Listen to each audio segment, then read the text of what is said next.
তিন কোণা বা তিন দাঁত দিয়ে দুটি হরফ সিন এবং শিন। তো সিন এবং শিন যখন মোরাক্কাব বা যুক্ত হরফ হিসাবে সংযুক্ত হবে তখন কিন্তু তার অতিরিক্ত গোলাকার আকৃতি, যেটা আমরা সিনের এই যে মূল জায়গাটা ছিলাম, যে সিন যদি আমরা লিখি এইভাবে, এই মূল এই যে এই অতিরিক্ত অংশটুকু পড়ে যায়, খালি দুইটা দাঁত বাকি থাকে। তো এই তিন দাঁত দিয়ে দুটি হরফ সিন, তো সিন লাম, শিন লাম, আপন আকৃতি।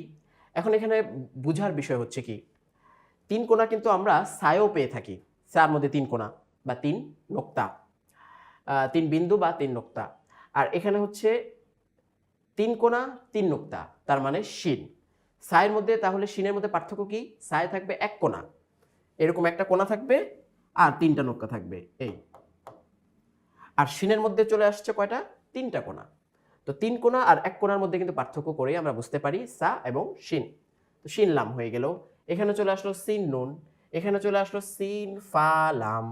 তিনোটারই একটা সংযুক্ত মুরাক্কাব বাক্য আমরা এখানে তুলে ধরলাম, সিন ফা লাম। ঠিক আবার শিন ফা লাম, এদিকে আবার সিন নুন লাম, কোণাও রয়েছে, তিনটা কোণাও রয়েছে, লামও রয়েছে। শিন নুন লাম, তিন কোণা উপরে তিন নোক্তা শিন, এক কোণা উপরে এক নোক্তা, হ্যাঁ সেটা কি হবে? নুন। তিন কোণা এই যে এখানে একসাথে নিয়ে আসছে, তিন কোণা উপরে নোক্তা নেই তার মানে সিন, আর এক কোণা উপরে তিন নোক্তা তার মানে হচ্ছে সা। তো সিন সা লাম। এদিকে আমরা দেখি সিন তিন কোণা, গোলাকার আকৃতি এবং উপরে দুটি নোক্তা, তার মানে হচ্ছে কফ, সিন কফ লাম।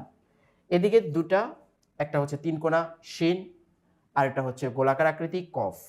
এদিকে সিন এক কোণার নিচে দুই নোক্তা, তার মানে ইয়া লাম। এখানে কি শিন বা লাম, তিন কোণা তিন নোক্তা শিন, এক কোণা এক নোক্তা নিচে বা।